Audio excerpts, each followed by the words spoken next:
تو سب سے پہلا جو رکن ہے وہ توحید ہے، اور آپ صلی اللہ علیہ وسلم کی نبوت کا اقرار کرنا۔ عزیز طلبہ، اس سے پہلے بھی آپ کو بتایا گیا تھا کہ آپ صلی اللہ علیہ وسلم کی نبوت کا اقرار کرنے کے بغیر کسی بندے کا آخرت کو چھٹکارا نہیں ہونا۔ یہ لازم و ملزوم ہے کہ جب آپ صلی اللہ علیہ وسلم دنیا میں تشریف لے آئیں، وما ارسلناک الا رحمۃ للعالمین، پوری دنیا کے لیے رحمت ہیں، اور جو بندہ آپ صلی اللہ علیہ وسلم کی رحمت سے مستفید ہوگا وہی آخرت میں کامیاب ہوگا۔ اور آپ صلی اللہ علیہ وسلم کی جو ہستی ہے وہ اللہ تعالیٰ نے اتنی اعلیٰ اور جامع بنائی ہے کہ صرف ایک شخصیت کو سامنے رکھ کر بندہ اپنی زندگی کو کامیاب کرنا چاہے تو اس کے لیے کوئی رکاوٹ نہیں ہوگی۔ اللہ نے آپ صلی اللہ علیہ وسلم کے بارے میں خود فرمایا، لقد کان لکم فی رسول اللہ اسوۃ حسنہ، کہ اے ایمان والو، بے شک البتہ تمہارے لیے آپ صلی اللہ علیہ وسلم کی زندگی بہترین نمونہ ہے۔ تو یہ چند حروف سے بندے کے اندر تبدیلی آتی ہے۔ اب بندہ کہے میں مسلمان ہوں لیکن مجھے نبی کی سیرت کی ضرورت نہیں ہے، تو بتائیں وہ کیا مسلمان ہو؟ اس نے کلمہ لا الہ الا اللہ کا کیا؟ یہ کلمہ لا الہ الا اللہ اس وقت تک مؤثر نہیں ہوگا جب تک آپ صلی اللہ علیہ وسلم کی زندگی کو فالو نہ کیا۔ آپ کو پتہ ہے قرآن مجید میں اللہ تعالیٰ نے فرمایا، وَمَن یُطِعِ الرَّسُولَ فَقَدْ اطاع اللَّہ، جس نے میرے رسول کی اطاعت کی، فرما برداری کی، گویا اس نے اللہ کی اطاعت اور فرما برداری کی۔ اسی طرح قرآن مجید میں آتا ہے، ان کنتم تحبون اللہ فاتبعونی یحببکم اللہ ویغفر لکم ذنوبکم، اگر تم چاہتے ہو کہ اللہ تم سے محبت کرے اور تمہارے گناہوں کو معاف کرے تو میری پیروی کرو۔ عزیز طلبہ، آپ صلی اللہ علیہ وسلم کی پیروی کے بغیر بندہ آخرت میں 0 پوائنٹ پہ کھڑا ہوگا، نہ اس کو شفاعت رسول صلی اللہ علیہ وسلم ملے گی، نہ ہی اللہ کی اس پہ نظر کرم ہوگی، کیونکہ اللہ تعالیٰ نے اپنی رضامندی اپنے نبی کے ساتھ جوائنٹ کی ہوئی ہے۔ اس لیے نبی کو فل پروٹوکول دینا، نبی کی باتیں سننا، نبی کی باتوں پہ عمل کرنا بہت ضروری ہے، اس کو معمولی نہ سمجھیں آپ۔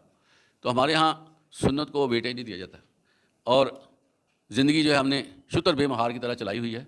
جبکہ عزیز طلبہ، اگر آپ صحابہ کرام رضوان اللہ اجمعین کی زندگی دیکھیں تو آپ صلی اللہ علیہ وسلم کی ہر چیز کی وہ پیروی کرتے تھے۔ جس طرح آپ چلتے تھے اس طرح چلنے کی کوشش کی، جس طرح آپ لیٹتے تھے اس طرح لیٹنے کی کوشش کی، جس طرح آپ کا انداز تکلم تھا اس طرح کا انداز تکلم اپنانے کی کوشش کی۔ جو کچھ آپ نے فرمایا اس کو دل اور دماغ میں سما لیا، اور اتنا زیادہ سمایا کہ اللہ تعالیٰ نے اس پہ خوشی کا اظہار کر دیا، رضی اللہ تعالیٰ عنہ، اللہ تعالیٰ ان پہ خوش ہو گئے۔ یہ سارا کچھ نبی کی پیروی کرنے سے صحابہ کو ملا، میں آپ کو بتاؤں۔ اور آپ صلی اللہ علیہ وسلم کی پیروی کرنے سے آپ دیکھیں کہ اللہ تعالیٰ نے کتنی فتوحات دی ہیں۔ آدھی دنیا حضرت عمر رضی اللہ تعالیٰ عنہ کے دور میں فتح ہو چکی تھی۔ آج بھی اگر ہم اللہ کے نبی کی پیروی کریں تو یقین کریں جو ہمارے مرجائے چہرے ہیں یہ کھل اٹھے، اور ہمیں خوشی ہو، اور ہمارے اندر طاقت ہو، اور ہم اپنے آپ کو کفر کا مقابلہ کرنے کے لیے تیار پائیں۔ اس وقت عزیز طلبہ ہماری کیفیت ایسی ہے جیسے کوئی مردہ گھوڑا ہوتا ہے، وہ سانس بھی لیتا ہے لیکن ورکنگ کرنے کے قابل نہیں ہوتا، وہ بس ایسے ہی ہے جیسے سانس پورے کر رہا ہو۔ تو ہمارا معاملہ بھی ایسے ہی ہے، جب سے ہم نے کتاب اللہ اور آپ صلی اللہ علیہ وسلم کی سنت کو چھوڑا ہے ہم مریل گھوڑے کی طرح ہو گئے ہیں، اور بالکل ہی ہمارے اندر جو حریت ہونی چاہیے ایمان کی وہ نظر نہیں آتی۔ اس کے نتیجے میں کیا ہوا آپ کو پتہ ہے؟ اس وقت شیطان ہم پہ حاوی ہے۔ شیطان نے اس طرح ہمیں انگیج کر دیا ہے کہ ہمیں جو اسلام کے معاملات ہے اس کے بارے میں صورت ہی نہیں رہی۔ آج اکثریت ایسی ہے عزیز طلبہ جس کو اسلام کی بنیادی چیزوں کا بھی نہیں علم، اور کلمہ پڑھتے ہوئے وہ غلط پڑھ جاتے ہیں، نماز پڑھتے ہوئے ان کے تلفظ ہی صحیح نہیں ہے، جنازہ پڑھتے ہوئے ان کو پتہ نہیں ہے کیا پڑھا جا رہا ہے، گھر میں کیسے داخل ہونا ہے، باہر کیسے جانا ہے، لوگوں کے ساتھ تعلق کیسے بنانے ہیں، چھوٹی چھوٹی بنیادی چیزیں ہمیں پتہ نہیں ہیں، جس کی وجہ سے ہم لوگ دنیا میں رہتے ہوئے ہماری حیثیت کیڑے اور مکوڑوں کی بن گئی ہے۔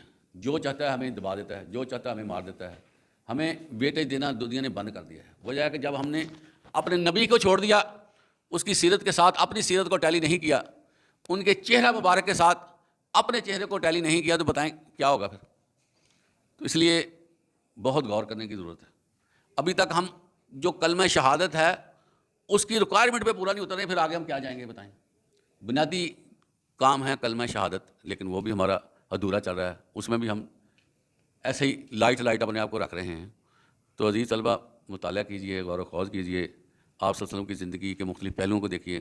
دیکھیں یہ جو آپ صلی اللہ علیہ وسلم کی زندگی ہے نا، اس پہ ہزاروں کتابیں لکھی گئی ہیں. پتہ آپ کو سیرت پر مبنی آپ جائیں نا کسی لائبریری میں، تو وہاں پر جو چھوٹی سے چھوٹی بھی لائبریری ہوگی وہاں پر بھی درجنوں کتابیں سیرت پر مبنی ہیں.